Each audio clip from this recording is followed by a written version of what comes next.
বর্তমানের কিছু নাস্তিক নেতা বলতেছে ইসলাম নিয়ে অনেক আলেম ব্যবসা করতেছে। ইসলাম কোনো ব্যবসার জিনিস না, ইসলাম হলো মুসলমানের মানার জিনিস। জোরে কোন কথা ঠিক কিনা? আজকে বিভিন্ন জায়গায় তাফসীর মাহফিলের নাম করে তারা দলীয় সভা করে বেড়াচ্ছে। এটি মুনাফিকি, এটি জনগণের সাথে প্রতারণা। কি ঠিক না বেরিয়ে বলছি ভাইরা আমার? এই 1 মাস ব্যাপী প্রচার চলছে, 1 মাস ব্যাপী চাঁদাবাদিও চলছে। কি ঠিক না বেরিয়ে বলছি ভাইরা আমার? সমস্ত জায়গায় চাঁদাবাদি চলছে। ব্যাংকে চাঁদাবাজি, শিল্প কলকারখানায় চাঁদাবাজি, মানুষের বাড়ি বাড়িতে চাঁদাবাজি। ওটা কি তাফসীরে হচ্ছে? আমি মিজানুর আজারি ভাইকে অনুরোধ করব। অনেকে বলতেছে যে ধর্মে রাজনীতি নেই, ইসলামে নাকি রাজনীতি নেই। আবল তাবল কথা বলো তোমরা। আমাদের নবী হিজরত করে মদিনায় যাওয়ার পরে সর্বপ্রথম মদিনার রাষ্ট্রপতি তিনি হলেন। জোরে কান কথা ঠিক কিনা? হ্যাঁ, নবীর জীবনে পড়ো মিয়া। নবীর জীবনে না পড়ে এরকম আবল তাবল কথা বলার সুযোগ কোনো মুসলমানের নাই। যাই বলবে তারাই নাস্তিক। জোরে কান কথা ঠিক কিনা? কত বড় কথা বলে যে রাজনীতির সাথে নাকি ইসলামের সম্পর্ক নেই। তোমার একটা নামের সাথে ইসলামের সম্পর্ক। যেই লোকটাই কথা কইছে তার নামের মধ্যে ইসলাম আছে। সামান্য একটা নামের মধ্যে যদি ইসলাম থাকে, আর এত বড় রাজনীতির সাথে ইসলামের সম্পর্ক আছে না নাই? মনোযোগ দিয়ে শুনবেন। আল্লাযী খালাকাল মাউতা ওয়াল হায়াতা লিয়াবলুয়াকুম আইয়ুকুম আহসানু আমালান ওয়া হুয়াল আজিজুল গফুর। মৃত্যু এবং হায়াতকে সৃষ্টি করেছেন কে? আরো জোরে বলেন। এটা কি এমনি এমনি বলতেছেন না সত্যি সত্যি? বাংলাদেশে 3টা রহমান ক্ষমতা থাকতে চলে গেছে। একটা হলো শেখ মুজিবুর রহমান। মরছে না মারছে? জোরে বলবেন, মরছে না মারছে? জিয়াউর রহমান মরছে না মারছে? জিল্লুর রহমান মারছে না মরছে? তাহলে খালাকাল মাউতা ওয়াল হায়াতা, মৃত্যু এবং হায়াতের স্রষ্টাকে। তাহলে শেখ মুজিবুর মানলো কে? তাহলে হাসিনা যাদেরকে ফাঁসি দিল তারা কে?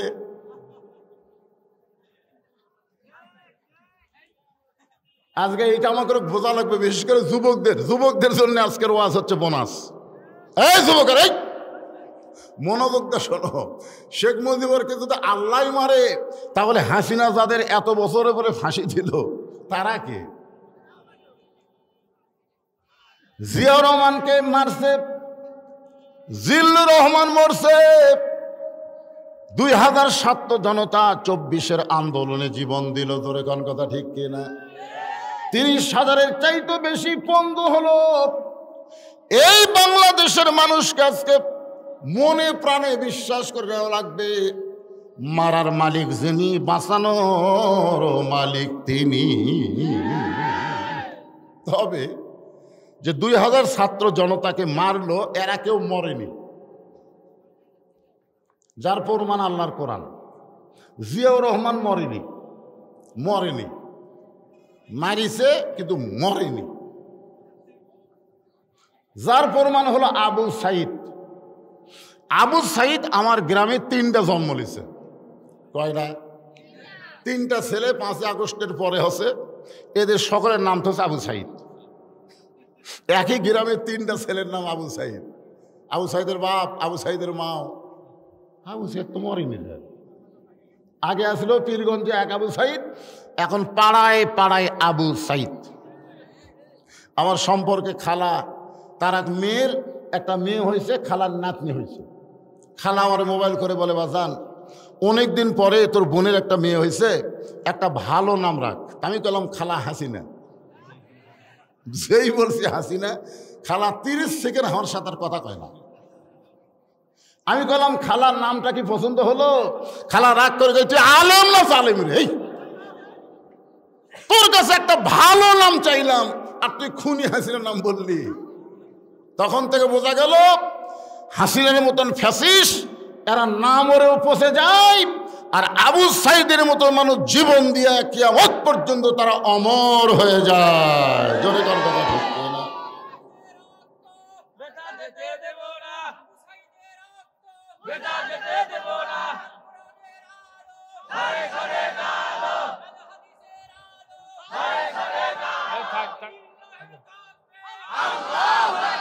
লিল্লাহি তাকবীর। এবার কেমন লাগলো? ওখান থেকে তাকবীর দেয়, 2-4 জন ফ্যাঁ ফ্যাঁ করে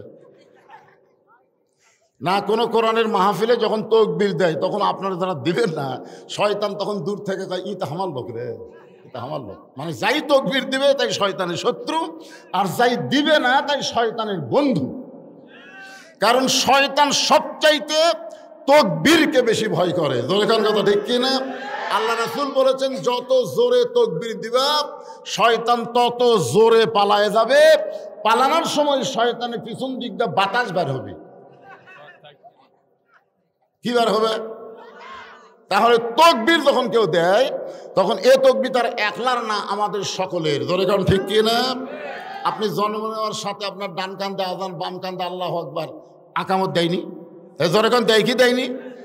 আবার আপনি যখন মরে যাবেন আপনার লাশটা সামনে রেখে জানাজার নামাজ আল্লাহু আকবার বলে শুরু করবে। তার মানে বোঝা গেল জন্মের সময় আল্লাহু আকবার, মরার সময় আল্লাহু আকবার। যতদিন জীবিত থাকবো আমরা সবাই আল্লাহু আকবার জোরে বলেন ঠিক কিনা? এখন আসেন, লিয়াবলুয়াকুম, তোমাদেরকে পরীক্ষা করা হবে।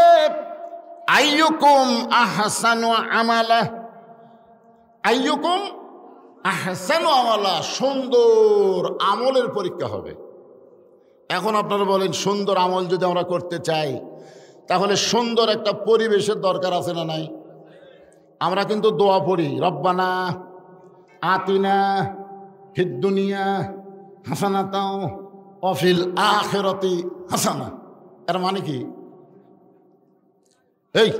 এই যে দোয়া করেন রব্বানা আতিনা ফিদ দুনিয়া হাসানা, তারপরে কি? অফিল আখিরাতে হাসানা। এই দোয়ার মাধ্যমে আমরা বলে দিচ্ছি দুনিয়া যদি সুন্দর না হয় তার আখিরাত কোনোদিন সুন্দর হবে না। আগে আখিরাতকে সুন্দর পাইতে গেলে আমাদের বাংলাদেশকে সুন্দর করতে হবে। জোরে গান কথা ঠিক কিনা?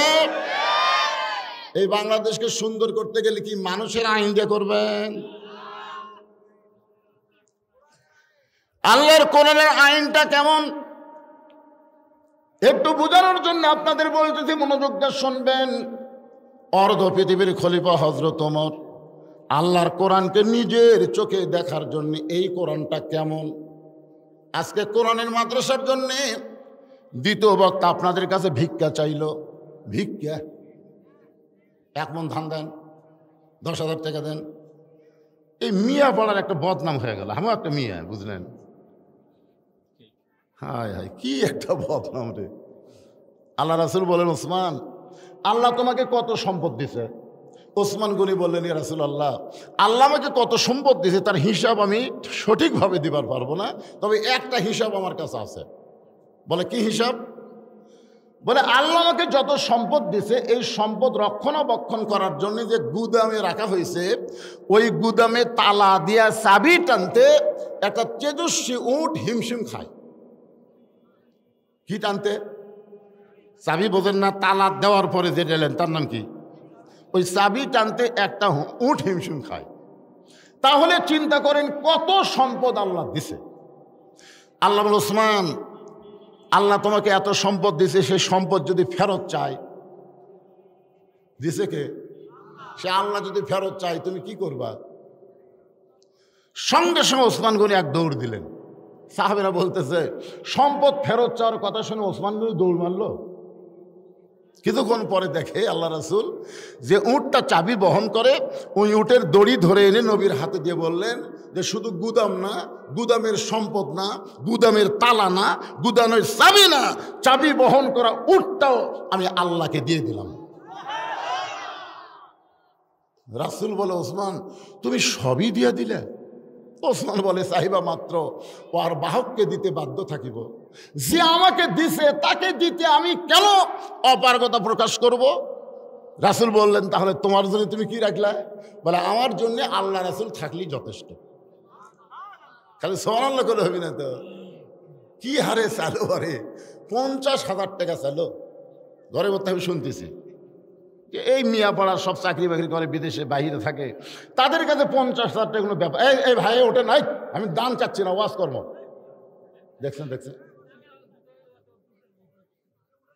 এই যাই উঠবে জুতা কেড়ে নেবেন, কারণ মাথার উপর দিয়ে জুতা নিয়ে যাওয়ার কোনো পাওয়ার নাই। জোরে কোন কথা ঠিক কেন? কথা কন।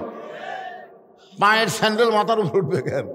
কেউ যদি উঠবার চায় আপনারা বলবেন, বন্ধু যদি যাবার চাও পায়ের স্যান্ডেল রাইখা যাও রে। একটা গান আপনারা শোনেন না আগে? বন্ধু যদি যাবার চাও ঘাড়ের গামছা রাইখা যাও রে। মানে তোমার গামছা দেখে দেখে তোমার কথা আমার মনে হবে। কেউ যদি যাবার চায় পায়ের স্যান্ডেল থুবেন, স্যান্ডেল থুয়ে যা, দেখবেন আর যাবে না। চিন্তা করে দেখেন, সমস্ত সম্পদের মালিককে, অথচ আপনারা মনে করলেন সম্পদ হলো আমার। এ দেখতেছেন না হুজুর, এটা আমার। এই সাইডে যা দেখতেছেন আমার ভাইয়ের, পিছনে যা দেখতেছেন আমার চাচার। তো সবই যদি তোমাকে হয় আল্লাহর, তখন মসজিদের কাছে গিয়ে বলতে যে হুজুর আমাদের মিয়াপাড়াত আল্লাহর কিছুই ছিল না, আমার চাচা 10 শতক আল্লাহ দান করছে, আমরা টাকা পয়সাতে আল্লাহ ঘর বানিয়ে দিছি। ফেরেশতাকে আল্লাহ এই দেশের নাম কি? যে দেশে তোমার কিছু নাই, আর চাচা দান করলে তোমার জায়গা হয়, আর এরা টাকা দিয়ে তোমার ঘর বানিয়ে দেয়, এই দেশের নাম কি? আল্লাহ বলে ওই দেশের নামই বাংলাদেশ রে। ওই বাংলাদেশে আমি আল্লাহর চাইতে গরিব কেউ নাই। আজকে একদম বাকদম ঘোরাডম ঢাকঢং শিখাই, এই মিথ্যা শিক্ষা দিয়ে মাস গেলে 50,000 টাকা বেতন পায়। জোরে কোন কথা ঠিক না? আর আল্লাহর কোরআনের শিক্ষার জন্য ভিক্ষা করা লাগে রে, ভিক্ষা করা। আজকে প্রাইমারি 1 তলা ভাঙ্গা 2 তলা হলো, হাই স্কুল 4 তলা হলো, আর মাদ্রাসার 2 তলা প্লাস্টার করা লাগবে। আপনাকে সিমেন্ট চাইলে দেব না, দেব না। আল্লাহ কয় এই কিরফোনের যা, তোর টাকা আমার দরকার নাই, তুই পকেটে করে টাকা নিয়ে বাড়ির যা, ওই টাকা তোর এমনি নামবি। জোরে কোন কথা ঠিক না? শীত হয়ে পড়বো, কাত হয়ে পড়বো, 1000 টাকা খরচ করবো, তখন তোর টাকা বার করতে আর কোনো কষ্ট হবে না। গোসলখানার যা, তোর বউ স্লিপ খেয়ে পড়বি, মাথা ভাঙ্গা যাবি, বন্ধু হাসপাতালে যাবো, 1.5 লাখ টাকা খরচ করবো, তখন টাকা বাড়াবি রে, তখন টাকা বাড়াবি রে। এই হুজুরের আবার কি হলো? এই হুজুর খবর কি?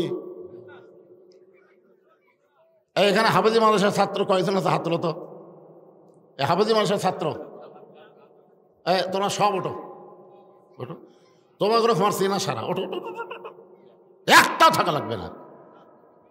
এরা কোরআন শরীফ পড়তে পড়তে আঙ্গুল দেখায়। হুজুর মনে করছে কি পেশাব লাগছে, বেড়া এসে ঘুরতেছে। আমি গেলাম কেন বেড়া ঘুরিস খা, পড়তে পড়তে বিরক্ত লাগে তাই বেড়াচ্ছি। এরা ওয়াজ শুনবার পারবে না, তো কিছুক্ষণ পর পর একটু বিরক্ত লাগবে। কি ওয়াজ শুনবা? শুনবা কথা কও নাকি? শুনবা? ওটা চলবি না। যদি এরকম 1 লোক দেখার লাগবি, 2 লোক দেখার লাগবি, 3 লোক দেখার লাগবি, তাহলে ছুটি হবে। হযরত ওমর আল্লাহর কোরআনকে নিজের চোখে দেখার জন্য ছদ্মবেশে মদিনার অলি গলি ঘুরতেছে। আজকে আপনাদেরকে আমি কোরআন শোনাবো না, এইটা কেমন কোরআন বাস্তবে আপনাদের দেখাবার চাই। একটু দেখার দরকার আছে না নাই? তাহলে মনোযোগ দিয়ে শুনবেন। ওমর ফারুক দেখতে পাই 2 পাহাড়ের মাঝখানে একটা গিরিপথ। ওই গিরিপথের ভিতরে একটা সুন্দরী মেয়ে ধীর গতিতে হেঁটে হেঁটে চলতেছে। মেয়েটার সামনেও কোনো মানুষ নাই, পিছনেও কোনো মানুষ নাই। মেয়েটা ধীর গতিতে হেঁটে হেঁটে সামনের দিকে আসতেছে। ওমর ফারুক লক্ষ্য করে দেখে মেয়েটার সামনেও কোনো মানুষ নাই, পিছনেও কোনো মানুষ নাই। মেয়েটা হলো অতীব সুন্দরী। আপনারা সুবহানাল্লাহ বলেন না? আপনারা মনে করতেছেন পরিমণির মতো। মেয়েটা দেখতে কালো হলেও ক্ষতি নাই, খাটো হলেও ক্ষতি নাই। মেয়েটার শরীরে আল্লাহর আইন পর্দা যখন থাকবে, ওই মেয়েটা ইসলামের সবচাইতে সুন্দরী হবে। ধরে কোন কথা ঠিক কিনা? এই জন্য আমার সঙ্গে যুবকেরা সবাই বলবা, পর্দানিশী নারী যারা বিশ্ব সুন্দরী তারা। কি বলবা? আমি যেই বলবো পর্দানিশী নারী যারা, তোমরা বলবা বিশ্ব সুন্দরী তারা। পর্দানিশী নারী যারা। আর যেই বলবো বেপর্দা নারী যারা, তোমরা বলবা ব্রয়লার মুরগি তারা। বলতে পারবা না? দেখবেন দেশি মুরগি আপনাকে দেখা মাত্রই দৌড় মারবে, আপনি তাকায় থাকেন, আজরা পাঁজরা সব ফৌরে দিয়ে ঢাকা। ঠিক কিনা বলেন? আচ্ছা, দেশি মুরগির শরীর দেখা যায়? আপনাকে গ্রামের দেশি মুরগি নাই, ও আপনাকে দেখলেই কাছে থাকে না, দৌড় দেয়, মারে দৌড়। আপনি তাকায় থাকাও লাভ নাই, কারণ আজরা পাঁজরা সব ফৌরে দিয়ে ঢাকা। আর ব্রয়লার মুরগি দেখবেন আপনাকে দেখে দৌড় দিবে না, বরং আপনার চারিধার তাওয়াফ করবি, খালি ঘুরবি খালি ঘুরবি। আপনি তাকায় দেখেন আজরা ফাজরা সব বার করা। এই জন্য সকলে বলবেন, আমি যে বলবো বেপর্দা নারী যারা, আপনার বলবেন শিলা কলা তারা। বলতে পারবেন না? বেপর্দা নারী যারা, বেপর্দা নারী যারা ব্রয়লার মুরগি তারা। ওমর ফারুক মেয়েটার আপাদ মস্তক দেখতেছে, অকরনা ফি বুয়ুতিকুন্না ওয়ালা তাবাররুজনা তাবাররুজাল জাহিলিয়াতিল উলা। ওমর ফারুক ছদ্মবেশ ধারণ করে মেয়েটার নিকটে গিয়ে বললেন, মা, এই নির্জন পথে তুমি একা একা চলতেছো, তোমার সামনেও কোনো মানুষ নাই, পিছনেও কোনো মানুষ নাই, তোমার অন্তরে কি কোনো ভয় ডর লাগতেছে না? মেয়েটা বলে, পথিক, তুমি কি হজরত ওমরকে চেনো? সোনালা হবেন না? মেয়েটা হজরত ওমরকে বলতেছে, পথিক, তুমি কি হজরত ওমরকে চেনো? ওমর যেদিন থেকে আল্লাহর কোরআন দিয়া রাষ্ট্র চলায়, সেদিন থেকে পৃথিবীর এক প্রান্ত থেকে আর এক প্রান্ত পর্যন্ত একটা মেয়ে মানুষ যাবে, তার কলিজায় আল্লাহ ছাড়া অন্য কারো ভয় থাকবে না। তাহলে আল্লাহর ভয় যদি আমাদের কলিজার মধ্যে রাখতে চাই, মানুষের আইন দেওয়া সম্ভব না, মানুষের সংবিধান দেওয়া সম্ভব না, এটা কেবলমাত্র সম্ভব আল্লাহর কোরআন দিয়া। আপনারা বগুড়ার বড় মসজিদে কোনোদিন জোহর নামাজ পড়ছেন? মনে করেন বগুড়ার বড় মসজিদে আপনি সামনে কাতারে জোহর নামাজ পড়বেন, কিন্তু আপনার পাওয়াত আছে 2000 টাকার জুতে। আপনি বলেন তো, এই জুতাটা মসজিদের ভিতরে ঢুকতে গেলে আপনি কি করবেন? এ কথা কন না কেন? কি করবেন রে ভাই? সত্যি কথা বলতে কোনো সমস্যা আছে? আপনি কি এই 2000 টাকার জুতা মসজিদের দরজা থুয়ে সামনে কাতারে যাবেন? তাহলে জুতা কি করবেন? জুতা হাত দিয়ে তুলবেন। যেই জুতা হাত দিয়ে তুলেছেন, তখন আপনার কান্দের ফেরেশতা আল্লাহকে বলতেছে, আল্লাহ, এই লোকটা আপনার ঘরের মধ্যে ঢুকবে নামাজের জন্য, কিন্তু জুতা তুললো কার ভয়ে? আল্লাহর ভয়। আচ্ছা, এই জুতা হাতত নিয়ে মসজিদের দরজা দিয়ে দোয়া পড়তেছে, আল্লাহুম্মা আফতাহলি আবওয়াবা রহমাতিক। আপনার বলেন তো, হাতে জুতা নিয়ে মুখে এই দোয়া পড়লে সে মুসলমান না মুনাফিক?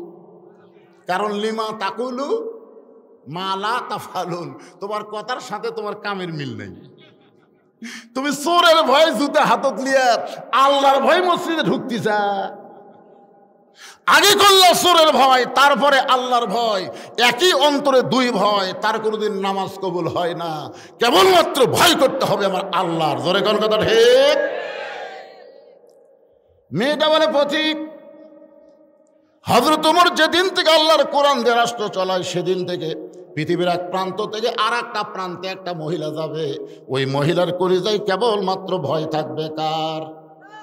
তাহলে যুবকেরা আমার সঙ্গে বলো, সেদিন ষোড়শী নির্জন পথে যাবে, কোনো জন কটু কথা কবে না, পথের প্রান্তরে সম্পদের মোহে পড়ে খুন আর রাহাজানি হবে না। সবাই বলবেন ভাই, যুবক, বৃদ্ধ, ছোট বাচ্চারা সবাই বলবা, যদি আল্লাহর কোরআনের হাতে নেন।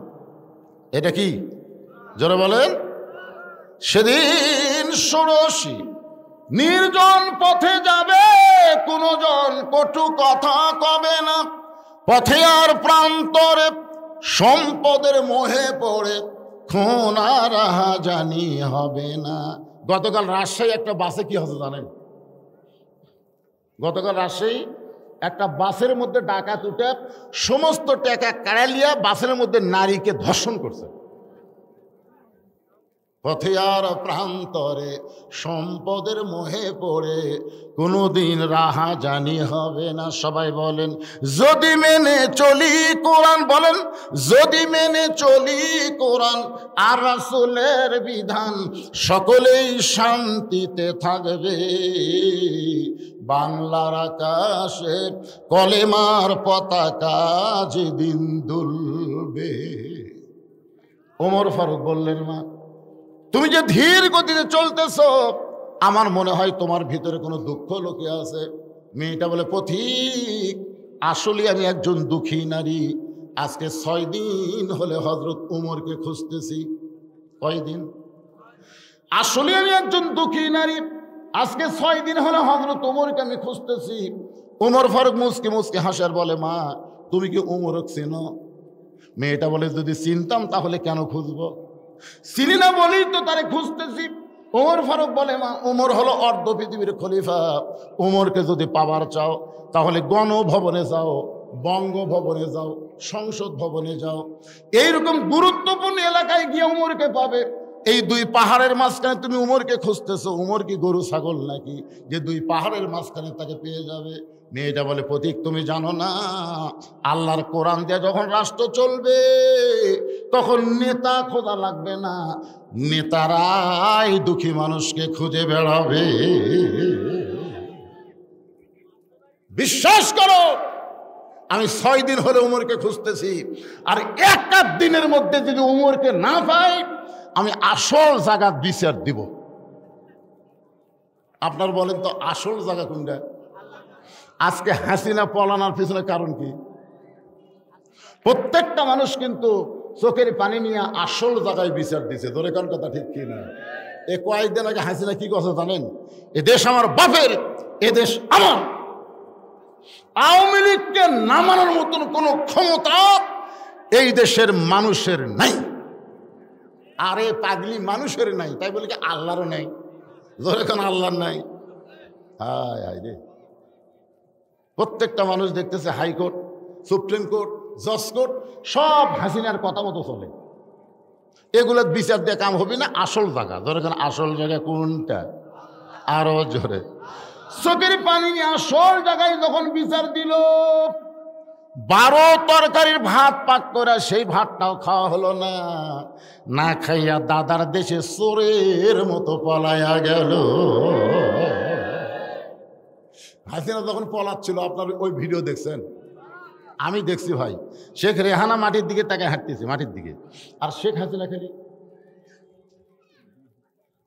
ওই সময় হাসিনা একটা গুনগুন করে গান গাচ্ছিল। গানটা আপনারা শোনেননি, কিন্তু ইয়ান জুরুবি নূরিল্লাহ আমি একটু দূরদৃষ্টি দিয়ে শুনতে পেলাম গানটা গাইতেছে। চলতে পথে 2 দিন থামিলাম, যাবার কালে এক সামসারও দেখা না পাইলাম। এতই হাসিনার চামচা ভাই রে, সংসদে জনগণের কোনো কথা নাই, খালি হাসিনার বাপের কথা আর হাসিনার কথা। জোরে কোন কথা ঠিক কি না? যাই হাসিনার যত তারিফ করবে, জি না আমার না, কি একটা গায়িকা মমতাজ পর্যন্ত সংসদে যায় যে কি মোশন মানলো ভাই, হাসিনার নামে গান গায়। কথা কন না কেন? গান গায় না? শেষ পর্যন্ত আজহারির মতন বক্তা, আমাদের মতন বক্তার বিরুদ্ধে এই মমতাজ পাগলি ভাষণ দিল, ওই নাকি সিয়াসাত তার হাফেজ। খালি চাপাত জুতের বাড়ি। ধরে কোন কথা ঠিক কিনা? আল্লাহ আল্লাহ রে। মেয়েটা বলতেছে, পথিক 6 দিন হলে আমি উমরকে খুঁজতেছি, আর 1 দিন যদি খুঁজা না পাই তাহলে আসল জায়গায় বিচার দিব।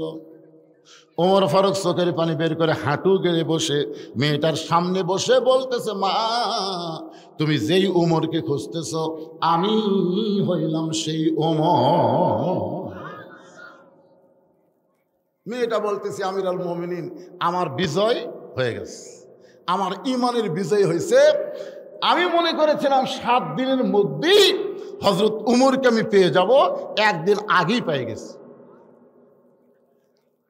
কথা ছিল কিন্তু 6 আগস্ট ঢাকা অ্যাটাক হবে, জোরে কোন কথা ঠিক কিনা?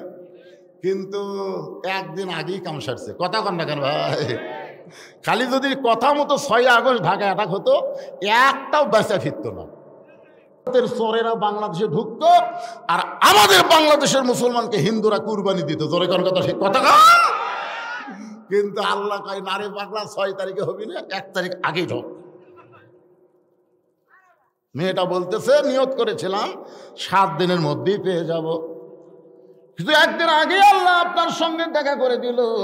এখন আমার প্রশ্ন হলো, আপনি অর্ধ পৃথিবীর খলিফা হইয়া এই চোরের মতন একা একা কেন ঘুরতেছেন? আপনার কি কোনো স্যামসা নাই? বাংলাদেশের মতন কয়টা দেশ? এ কথা কয় না কেন? কয়টা দেশ? তো 96টা দেশের শাসক, 96টা দেশের প্রধানমন্ত্রী, 96টা দেশের প্রেসিডেন্ট, 96টা দেশের খলিফা চোরের মতন একা একা ঘুরতেছেন। আপনার কি কোনো চামচা নাই? আপনার কি বডিগার্ড নাই? আপনার কি পুলিশ নাই? আপনার কি আর্মি নাই? একা একা কেন ঘুরতেছেন? এখন আপনার বলেন তো, আল্লাহর কোরআন দিয়ে যখন বাংলাদেশ চলবে তখন নেতার সাথে কোনো চামচা থাকতে পারবে?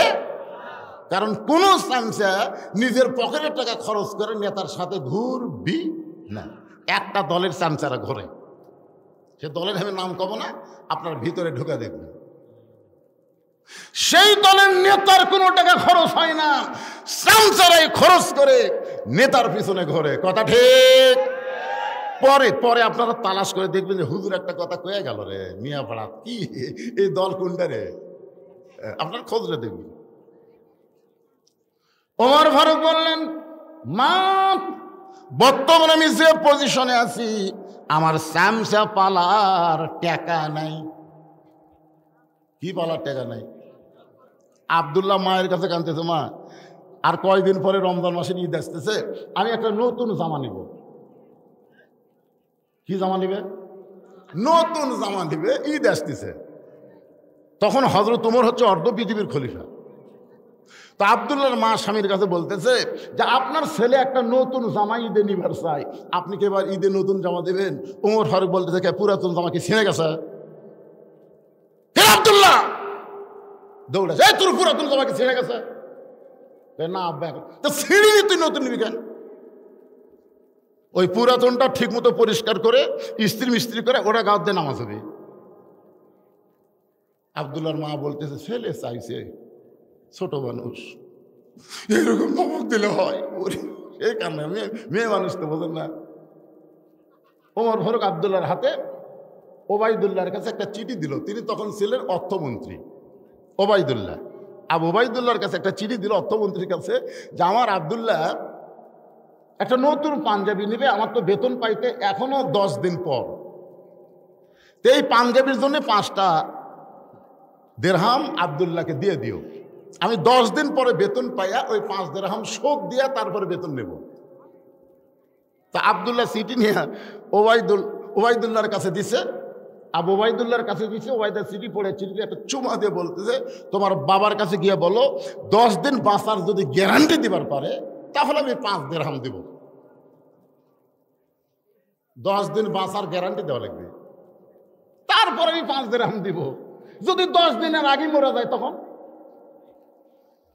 হ্যাঁ, আব্দুল্লাহ চিঠি নিয়ে বাবার কাছে বলতেছে, বাবা 10 দিন পরে আপনি টাকা পরিশোধ করবেন, ওই 10 দিনের গ্যারান্টি যদি দিবার পারেন জীবিত থাকার, তাহলে 5 দিরহাম দেবে। ওমর ফারুক আব্দুল্লাহর চিঠি পায়, চিঠি চুমা দেব, আব্দুল্লাহ রে, ইন্না আকরামাকুম ইনদাল্লাহি আতকাকুম, জোরে বলেন সুবহানাল্লাহ। ওমর ফারুক বললেন, মা আজকে 6 দিন হলে তুমি আমারে খুঁজতেছ, আমারে খোঁজার কারণ কি? মেয়েটা বলতেছে, আমিরুল মুমিনিন, আমি একজন দুঃখী নারী, আমি একজন অসহায় নারী, আমি একজন দুঃখী নারী। আমার মায়েরা যারা পর্দার অন্তর আছেন একটু মনোযোগ দিয়ে শুনবেন না। মেয়েটা বলতেছে আমিরুল মুমিনিন, আমি একজন দুঃখী নারী, আমার জীবনের সবচাইতে বড় দুঃখ হলো আমি 6 বছর বয়সে ঈমান গ্রহণ করেছি। মেয়েটা বলতেছে কয় বছর বয়সে? 6 বছর বয়সে ঈমান গ্রহণ করেছি। শুধু ঈমান গ্রহণ করার অপরাধে 12 বছর আমাকে জেলখানায় বন্দি জীবন কাটাতে হয়েছে। সকালবেলা 3টা করে চাবুক, বিকালবেলা 3টা করে চাবুক। আমার দেহের এমন কোনো জায়গা নাই যে জায়গায় চাবুকের আঘাত লাগে নাই। আপনারা বলেন তো, তারেক জিয়াকে যে জেলখানায় বন্দি করছিল কোনো অন্যায় করার কারণে? সোনাতলার লোক জোরে বলে অন্যায়ের কারণে? আল্লামা সাইদি হুজুরকে 13 বছর জেলখানায় বন্দি করে রাখছিল, আপনারা বলেন তো কোনো অন্যায় করার কারণে? যে কয়জন জামাতের নেতাদেরকে হাসিনা ফাঁসি দিল, তন্ন তন্ন করে খুঁজে দেখেন তাদের কোনো দোষ নেই। বিনা অপরাধে বাংলাদেশের জাতির শ্রেষ্ঠ সন্তানকে ফাঁসি দেওয়া হলো। জোরে কোন কথা ঠিক না?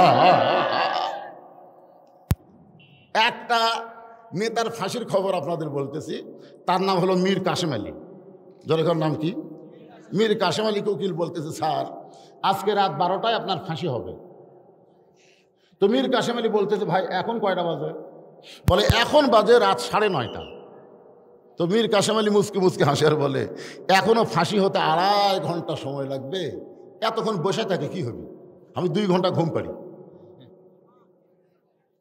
উকিল চুপ করছে। উকিল মানুষ নাকি রে? 2.5 ঘন্টা পর তার ফাঁসি হবে, সে বলে 2 ঘন্টা ঘুম পাড়বে। উকিল মনে করতে ফাঁসির চিন্তায় লোকটা পাগল হয়ে গেছে। উকিল যখন বের হয়ে যায় 2 ঘন্টা পরে রাত যখন 11:30 বাজে, এমন সময় ফাঁসির কন্ডেম সেলে ঢুইকা দেখে মীর কাশেম আলী নাক ডাকা ঘুম পাড়তিছে। আপনার বলেন তো এই ঘুম কি সাধারণ ঘুম? মাত্র আর 30 মিনিট পরে লোকটার ফাঁসি হবে, আর সেই লোকটা এইভাবে ঘুম পাড়ে। এই মানুষ কেরে? পায়ের বুড়া আঙ্গুলে ঝাঁকি দিছে, লাভ দুটো বলতেছে কেরে ভাই ফাঁসির সময় কি হয়ে গেছে? না স্যার এখন 8 ঘন্টা আছে। মীর কাশেম আলী ওযু করে 2 রাকাত নামাজ পড়ে সূরা মুলুক মুজাম্মিল তেলাওয়াত করে ফাঁসির কন্ডম সেলের মধ্যে যেই পাঞ্জাবিটা সবচাইতে সুন্দর ওই পাঞ্জাবিটা পরে চিরুনি দিয়ে চুল হাসরায় বলতেছে দেখো তো উকিল আমাকে কেমন লাগতেছে। উকিল কান্দে, আর 2-4 মিনিট পর লোকটার ফাঁসি হবে, আর সেই লোকটার সুন্দর পাঞ্জাবি পরে মাথার চিরুনিতে চুল হাসরায় বলে উকিল কেমন লাগতেছে? উকিল বলে স্যার আপনার ফাঁসি হবে। মীর কাশেম আলী কান্দে আর বলে উকিল রে আমার ফাঁসি হবে আর তুমি কাঁদতেছো? তুমি জানো না উকিল আমি 2 ঘন্টার মধ্যে ঘুমের ভিতরে আল্লাহ পাক আমারে দেখাইছে ফাঁসির মাধ্যমে 8টা জান্নাতের দরজা আমাকে বরণ করে নিবে। উকিল রে অন্যায়ভাবে যাদের ফাঁসি দেওয়া হয়, অন্যায়ভাবে যাদের হত্যা করা হয় তারা মরে না রে, তারা মরে না। আল্লাহ কোরআনে বলেছেন ওয়ালা তাকুলু লিমান ইউকতালু ফি সাবিলিল্লাহি আমওয়াতুন বাল আহইয়াউ ওয়ালাকিন লা তাশউরুন।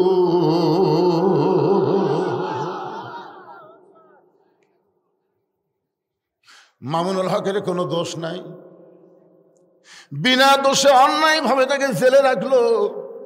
এত বড় একটা জুয়ান মানুষটা এমন পিটন দিছে, এমন শাস্তি দিল যার কারণে হুইল চেয়ারে তাকে আদালতে হাজিরা দিতে হলো।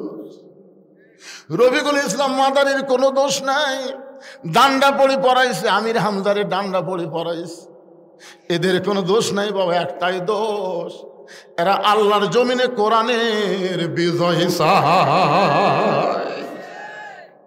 মেয়েটা বলে আমিরুল মুমিনিন শুধুমাত্র ঈমান গ্রহণ করার অপরাধে, আমার জীবনের কোনো অপরাধ নাই, শুধু একটাই অপরাধ, আমি ঈমানকে গ্রহণ করেছি। ঈমানের কলেমা পড়া কোনো অপরাধ না। কেউ যদি ইমানের কলেমা পড়েন তার কোনো অপরাধ হবে না, কিন্তু ইমানকে যখন গ্রহণ করবেন তখন বাতিলের সঙ্গে আপনারা আর আপোষ করতে পারবেন না। আর বাতিলের সঙ্গে যখন আপোষ না করবেন তখন বাতিল আপনাকে জেলের মধ্যে অন্যায়ভাবে আপনাকে হত্যা করার চেষ্টা করবে। জোরে কোন কথা ঠিক কিনা? মেয়েটা বলে আমিরাল মুমিনিন, সকালবেলায় আমাকে 3টা করে চাবুক মারছে, বিকেলবেলায় 3টা করে চাবুক মারছে। আমার দেহের এমন কোনো জায়গা নাই যেই জায়গায় চাবুকের আঘাত লাগে নাই। কিন্তু আপনি যখন রোম পারস্য দখল করলেন, আমি দক্ষিণী মেয়ে রোমের জেলখানার মধ্যে বন্দী ছিলাম। আপনি যখন রোম পারস্য দখল করলেন তখন আপনি ঘোষণা করে দিলেন মুসলমান কোন রাষ্ট্র যখন দখল করবে ওই রাষ্ট্র তখন আল্লাহর কোরআন দিয়া চলবে। আর আল্লাহর কোরআন দিয়ে যখন কোনো রাষ্ট্র চলবে ওই রাষ্ট্রে জেলখানার কোনো দরকার পড়বে না। আপনি জেলখানার দরজা মুক্ত করে দিলেন। আমার দাদা খ্রিস্টান, আমার বাবা খ্রিস্টান, যেই দেশে আমি জন্ম নিয়েছি রোমের সবাই খ্রিস্টান। আমি একজন মুমিনা নারী খ্রিস্টানদের বাড়িতে কেমনে যাই? 18 বছর যৌবনা বয়স নিয়ে আজকে 6 দিন হলো আপনাকে খুঁজতেছি। যদি আপনাকে পাই, আপনার কাছে দুঃখিনী মেয়েটা একটু আশ্রয় চায়। ওমর ফারুক ছোট বাচ্চার মতন কাঁদতেছে, ছোট বাচ্চার মতন কান্দার বলে মা, ওমর ফারুক তোমাকে আশ্রয় দিবার পারবে না। তুমি যে ঈমান গ্রহণ করেছো, ইসলাম তোমাকে অধিকার দিয়া দিবে। আপনার বলেন তো ইসলামে নারীদের অধিকার আছে না নাই? জোরে করে আছে না নাই? কিছু কিছু নেতা নারীদের কাছে গিয়ে বলতেছে, নারীরা তোমরা যদি কোরআনের দলকে ভোট দাও তাহলে তোমাদের বাড়ির দরজাতে কেবল খিল মেরে দিবি, তালা মেরে দিবি, তোমাদেরকে এমন ভাবে ঘরের মধ্যে বন্দি করবি, তোমরা জেলখানার মধ্যে থাকবে, তোমরা কিন্তু বাড়াবার পারবে না, খবরদার। আমি মায়েদের বলতেছি, মা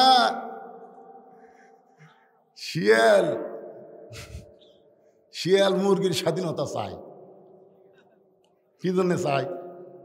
আপনারা কন্ত ভাই, শিয়াল মুরগির স্বাধীনতা, মুরগি যেন ইচ্ছা মতো বার হবার পারে, এটা শিয়াল কেন চায়? আমার কথা বুঝবার পারতেছেন না? মানে শিয়াল মুরগির স্বাধীনতা চাচ্ছে, ইচ্ছা মতো খাবি রে। আমি বলতেছি মা, এরকম কথা যারা বলবে তারা হলো শিয়াল। আপনারা ব্যাপারটা থাকবেন, ওরা আপনাদের কাছে কিছু খাবার চায়। জোরে কোন কথা ঠিক? আমি মায়েদের বলতেছি, মা পর্দার অন্তরাল থেকে যারা শুনতেছেন মনোযোগ দিয়ে শোনেন। ওমর ফারুক বললেন, রে মেয়ে, এখন তোমার বয়স কত? মেয়েটা বলতেছে 6 বছর বয়সে ঈমান গ্রহণ করেছি আর 12 বছর জেলখানায় বন্দি জীবন কাটাইছি, সর্বসাকল্যে আমার বয়স হলো কত? সবাই বলেন কত? ওমর ফারুক বললেন, 18 বছর যৌবনা নারীর জন্য ইসলাম বহু অধিকার দিছে, তার মধ্যে 1 নম্বর অধিকার হলো ভালো একটা ছেলের সাথে বিবাহ বসা। আপনারা বলেন তো সোনাতলার লোকেরা ভালো ছেলে বলতে আপনারা কাদেরকে বুঝতেছেন? ভালো ছেলে সরকারি চাকরি? হ্যাঁ, ভালো ছেলে বলতে আমরা তাদেরকে বুঝবো যারা 1টা টাকার ডিমান্ড নিবে না, মহরণের সমস্ত টাকা নগদ দিবে। জোরে কোন কথা ঠিক? 1টা টাকাও ডিমান্ড নিবে না। 1টা টাকাও ডিমান্ড নেওয়া কি এ ফতোয়া আপনারা জোরে দিবেন। যাই হারানা আল্লাহ মরার 3 দিন আগে যেন বোমা করে দেয়।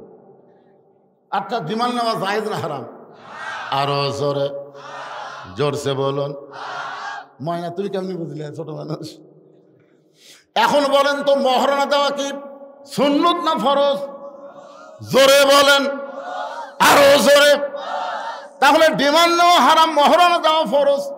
যে সমস্ত যুবকেরা 1টা টাকাও ডিমান্ড দিবে না, সমস্ত মহরণা নগদ দিবে, এই ছেলেরাই হলো ভালো ছেলে। আমাকে এক মেয়ে বলতেছে, হুজুর আমার স্বামী এত সুন্দর, শাকিব খানের মতন। আমার স্বামীকে নিয়ে যখন রাস্তার যাই, রাস্তার মেয়েরা খেলে আমার স্বামীর দিকে তাকা থাকে। হুজুর এমন কোনো দোয়া আছে যে দোয়া পড়ে স্বামীর বুকত ফুঁক দিলে স্বামীর দিকে কোনো মেয়ে মানুষ তাকাবি না? আমি কইলাম, মা এরকম দোয়া তো আমি খুঁজে পাইনি, তবে একটা আমল আছে, তুমি করতে পারবা? তুমি এটা আমাকে বলতে হুজুর পারবো, বলেন কি আমল? এখন তোমার স্বামীকে চাচা বানান লাগবে। যেই বলেছি চাচা, মেয়েটা হুজুর আপনি একটা আলেম মানুষ, এটা একটা কথা বলেন, স্বামী কোনোদিন চাচা, চাচা কি কভার করছি, চাচা বানাবার করছি রে পাগলি। তুমি হাত পাও ধরে তোমার স্বামীকে একটু চাচা বানাও। ওই হাত পাও ধরে স্বামী আস্তে আস্তে পাও তেলটা দিয়ে পায়ের একে খড়খড়া সমান করে দিছে। আর কয় ময়না পাখি একটু দাঁড়িয়ে রাখো, একটু দাঁড়িয়ে রাখো। এখন দাঁড়িয়ে 4 আঙ্গুল হচ্ছে। ওই মেয়েটা আমাকে মোবাইল করে বলতে, হুজুর এমন আরাম হুজুর, আমার স্বামীকে রাস্তার যখন বের হই একটা মেয়েও আমার স্বামীর দিকে তাকায় না। যদি কোনো মেয়ে তাকায়, আসসালামু আলাইকুম চাচা কেমন আছেন, আমার সামনে আমার স্বামী তখন চাচা কয়, তখন আমার কি আনন্দ লাগে। আমি মায়েদেরকে বলবো, মা যদি আপনার স্বামীকে একা একা আপনি ভালোবাসতে চান, একা একা নিয়ে যদি প্রেম প্রীতি করবার চান, তাহলে স্বামীকে কষ্ট করে হলেও চাচা বানান লাগবে। বিয়ের আগে যেই ছেলেরা দাঁড়িয়ে রাখবে, বিয়ের আগে যেই ছেলেরা 5 ওয়াক্ত নামাজ পড়বে, এই ছেলের চরিত্র ভালো হবে। ওমর ফারুক বললেন, মা এই মুহূর্তে তোমার 1 নম্বর অধিকার হলো ভালো একটা ছেলের সঙ্গে তোমার বিয়ে বসা। কিন্তু তোমার তো কোনো অভিভাবক নাই, আমি অভিভাবক একটা ছেলের খবর দিচ্ছি, দেখো তো ছেলেটা তোমার পছন্দ হয় কিনা। মেয়েটা বলি, আমিরুল মুমিনিন তাহলে বলেন তো ভালো ছেলেকে। ওমর ফারুক বললেন, ছেলেটার নাম হলো আব্দুল্লাহ। ছেলেটার বয়স হলো 22 বছর, লম্বায় হলো 6 ফুট 2 ইঞ্চি, গায়ের রং হলো ফর্সা চাঁদের মতন চেহারা, 30 পারা কোরআনের হাফেজ, 6 লক্ষ হাদিসের হাফেজ। আমারই সন্তান আব্দুল্লাহ ইবনে ওমর। সুবহানাল্লাহ। আপনার তোমার মতো একটা মেয়েকে আমার ছেলের বউ বানায়, আমি তোমাকে আমার বাড়িতে বৌমার অধিকার দিবার চাই। কিসের অধিকার? জোরে কর না কেন? বৌমা, বেটার বউ কে হয়? আপনাকে বেটা নেই, বেটার বউ আপনাকে কে হয়? বউ। জোরে কর। যারা মুরব্বী আছে তারা বলতেছে না, না বলার কারণ হলো চিন্তা করতেছে বউ মা তো হবার পারলো না, আমার বেটার বউ তো দজ্জাল। সবসময় স্বামীর কাছে শাশুড়ির বিরুদ্ধে শ্বশুরের বিরুদ্ধে কথা বলে।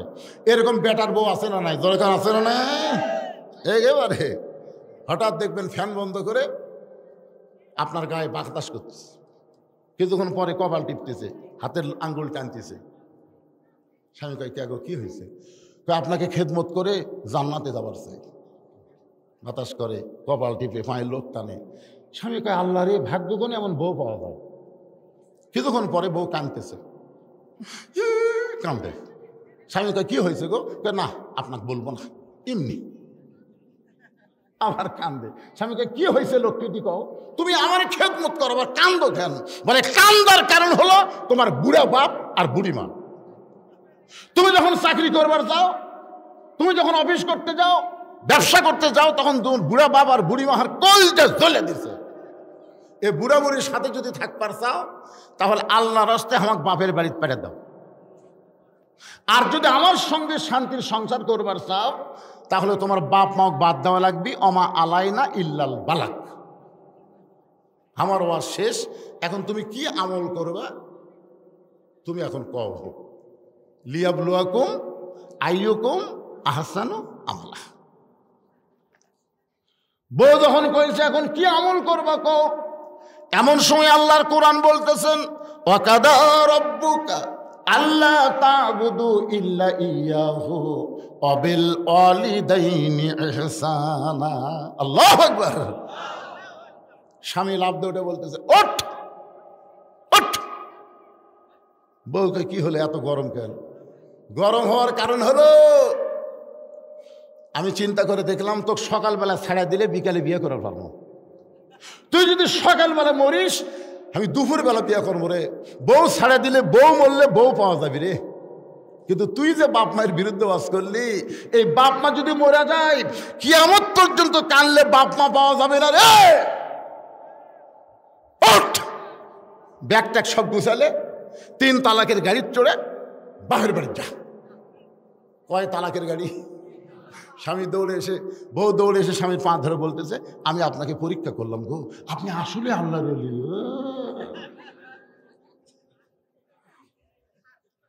এইরকম বেটার বউ যাদের ঘরে আছে তারা বৌমা বলতে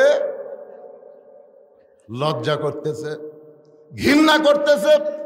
ওমর ফারুক বললেন, না, আমার আব্দুল্লাহর সঙ্গে তোমাকে বিয়ে দিয়ে তোমাকে বৌমা বানায়া আমার বাড়িতেই তোমাকে অধিকার দিবার চাই। মেয়েটা বলতেছে, আমিরুল মুমিনিন, আপনি কিন্তু আমাকে বলেছেন একটা ভালো ছেলের সঙ্গে বিয়ে বসার অধিকার আছে। ওমর ফারুক বললেন, মা, আমার আব্দুল্লাহর চাইতে ভালো ছেলে এই মক্কা মদিনাত নাই। মেয়েটা বলে, আমিরুল মুমিনিন, এমন কথা আপনি কেমনে বললেন? আপনার আব্দুল্লাহর চাইতে ভালো ছেলে মক্কা মদিনাত নাই। আমি একটা ছেলের খবর দেই, দেখেন তো ছেলেটা কেমন। ওমর ফারুক চুপ করছে, কে রে? আমার আব্দুল্লাহর চাইতে ভালো ছেলের খবর দিবি? আচ্ছা ঠিক আছে, দাও তোমার। মেয়েটা বলতেছে, আমিরুল মুমিনিন, ছেলের নাম হলো হুসাইন, বাবার নাম হলো হযরত আলী, মায়ের নাম হলো ফাতেমা, নানার নাম হলো মুহাম্মদ রাসূলুল্লাহ।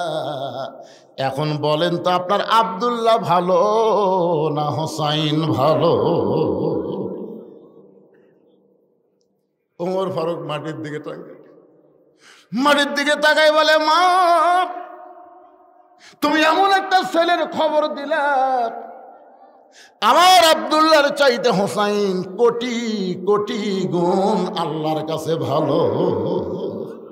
মেয়েটা বলতেছে, তাহলে হুসাইনের মতন ভালো ছেলে থাকতে আপনার আব্দুল্লাহকে আমি কেন বিয়ে করব?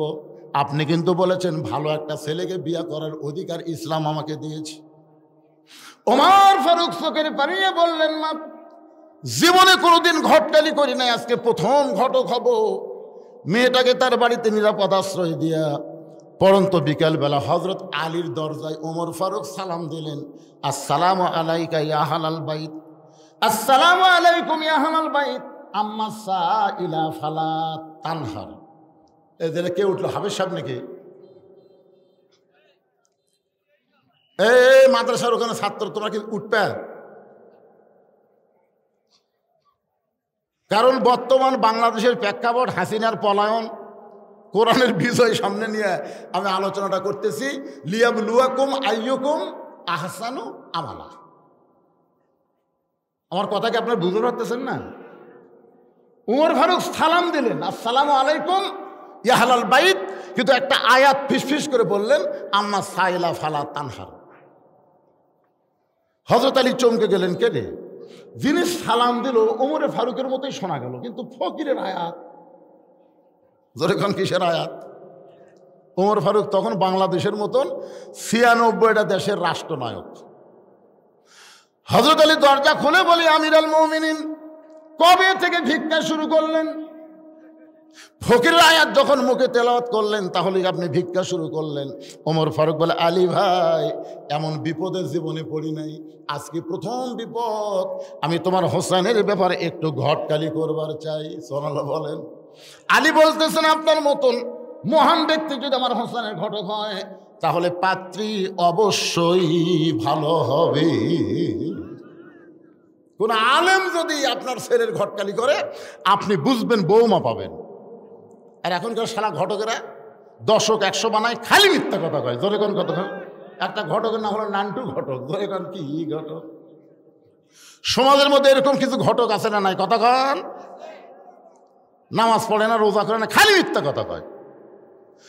হযরত আলী বলতেছে, আপনার মতন মহান ব্যক্তি যখন ঘটক হবে, অবশ্যই পাত্রী ভালো হবে। ওমর ফারুক বললেন, পাত্রীর ১ নম্বর গুণ হলো ৬ বছর বয়সে ঈমান গ্রহণ করছে। পাত্রীর ২ নম্বর গুণ হলো ১২ বছর ঈমানের পরীক্ষা দিয়েছে। ৩ নম্বর গুণ হলো আমার আব্দুল্লাহর সঙ্গে বিয়ে দিবার চাইলাম, কিন্তু মেয়েটা আমার আব্দুল্লাহকে পছন্দ করলো না। আলী বলতেছে, আমিরুল মুমিনিন, আমার হোসেনের জন্য এমন একটা মেয়ে আমি মনে মনে খুঁজতেছিলাম।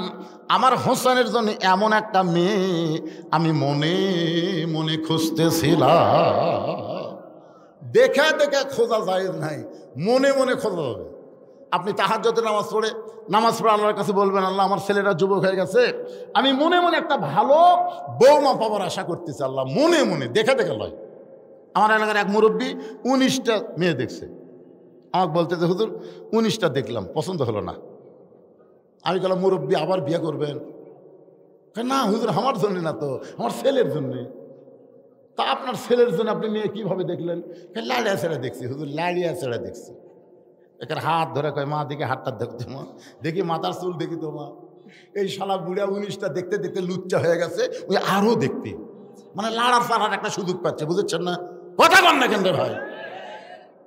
এই তো বাংলাদেশে একটা গান গায় না, হাসিনারও বউ নাই মুদিরও, কি হাসিনারও স্বামী নাই মুদিরও বউ নাই। এর কি বয়স আছে? আমি যে ছেলে গান গাইছিল, এই খবরদার হাসনামও গান গাও, মানে হাসিনারও বউ নাই মুদিরও কি, হাসিনারও স্বামী নাই মুদিরও বউ নাই, এর মানে বুড়া বুড়ি কি করবি রে? তখন সাইড থেকে এক ছেলে বলতেছে লাড়িয়া ছেড়া খাবি। আমাদের ছেলেরা এত নিচে নামিছে ভাই। আপনার বলেন তো, ছেলের জন্য বাবা কোনো মেয়ে দেখা যায় আছে? কারণ বিবাহের আগে ছেলের জন্যও তা, বাপের জন্যও তাই। হয়তো আলী বলতেছেন মনে মনে এমন একটা মেয়ে খুঁজতেছিলাম। উমর ফারুক বলে আলী রে, তাহলে আল্লাহ আমার ঘটকালি পছন্দ করেছে।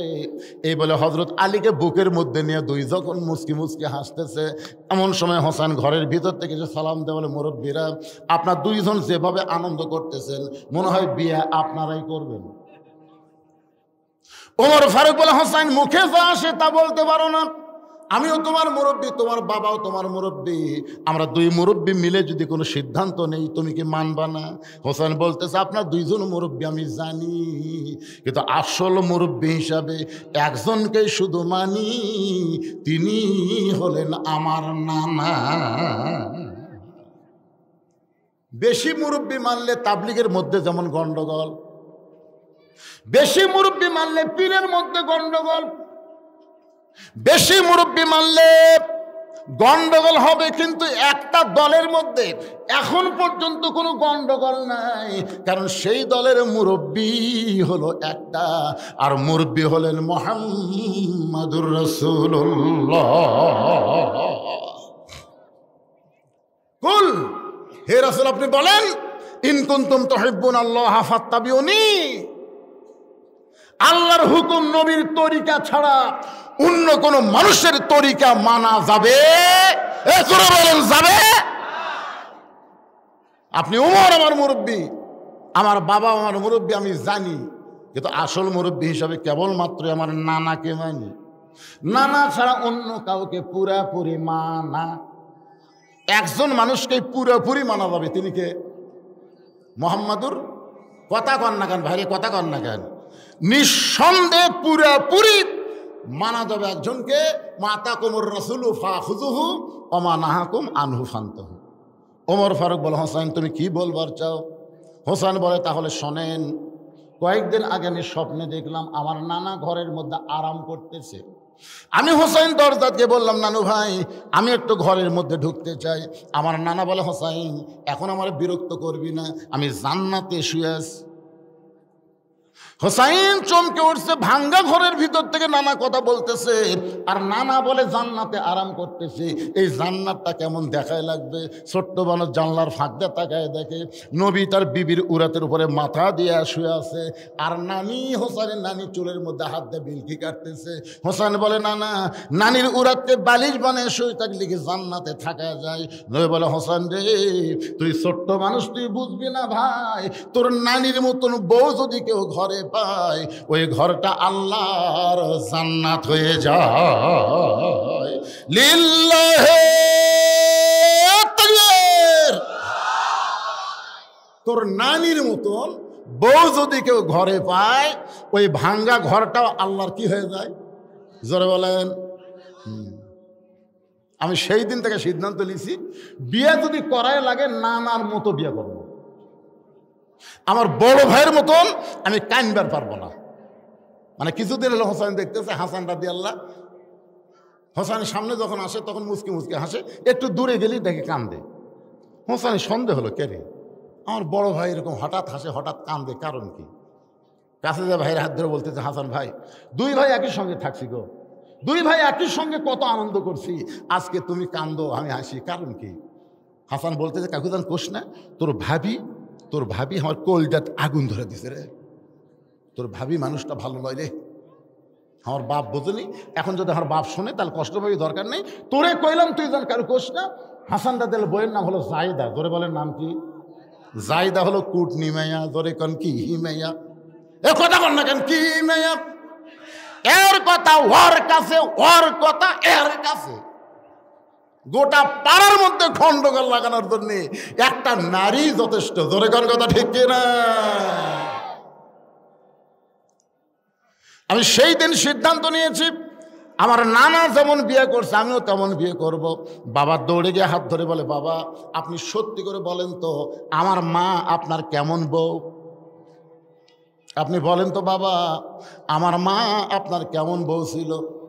বাবা আপনি যেমন আমার মাকে বিয়ে করে আপনার ভাঙ্গা ঘর জাঙ্গা করছেন, আমার নানা যেমন নানিকে বিয়ে করছে ভাঙ্গা ঘর জান্নাত হয়ে গেছে, আমিও তেমন একটা বিয়ে করব। ওমর ফারুক বলে, হোসাইন আমি যে মেয়েটার ঘরটালি করতেছি বাবা এই মেয়েটাকে বিয়ে করো, তোমার ঘরটা জান্নাত হয়ে যাবে। হোসাইন বলতেছে আপনার কথা মতো আমি বিয়ে করব না। ওমর ফারুক বলে, তাহলে তুমি কেমনি বিয়ে করবা? হোসেন বলে, আমির আল মুমিনিন আমি সেই মেয়েকে বিয়ে করব যে মেয়েটা আমার 3টা প্রশ্নের উত্তর দিবার পারবে। জোরে বলেন কয়টা? ওমর ফারুক বলে, হোসাইন কি 3টা প্রশ্ন করবা? হোসাইন বলতেছে, যাকে বিয়ে করব তার সামনে প্রশ্ন হবে, দুনিয়ার অন্য কারো কাছে প্রশ্ন আউট করব না। ওমর ফারুক বলে, আলী রে তোমার হোসেন যে 3টা প্রশ্ন করবে এই সম্পর্কে তোমার জানা আছে? আলী বলতেছে, জীবনের প্রথম শুনলাম। ওমর ফারুক বলে, আমিও জানি না তুমিও শোনো নাই, তাহলে আমার ঘটকালে আল্লাহ কবুল করলো না। কানতে কানতে ওমর ফারুক মেয়েটার কাছে গেছে। মেয়েটা বলতেছে, আমির আল মুমিনিন খবর কি? ওমর ফারুক বলে, মা আমার আব্দুল্লাহকে বিয়ে কর, তোর জীবন শান্তিময় হয়ে যাবে। মেয়েটা বলতেছে, তাহলে একটাবার বলেন হোসেনের চাইতে ভালো। ওমর ফারুক বলে, যেটা ভালো না সেটা কেমনে বলবো? মেয়েটা বলে, আমির আল মুমিনিন একটা ভালো ছেলেকে বিয়ে করার অধিকার যদি থাকে তাহলে আমি হোসেনকে করব বিয়া, দুনিয়ার অন্য কোনো যুবক বিয়ে করব না। ওমর ফারুক বলে, মা হোসেন সেই মেয়েটাকে বিয়ে করবে যে মেয়েটা 3টা প্রশ্নের উত্তর দিবার পারবে, যেই প্রশ্ন আমি জীবনেও জানি না, তার বাবাও শোনে নাই, তাহলে তুমি কেমনে দিবা? মেয়েটা বলি, আমির আল মুমিনিন হোসেন কি 3টা প্রশ্ন করবে আমি জানি না, তবে আমার ঈমান বলতেছে আমি না পারলে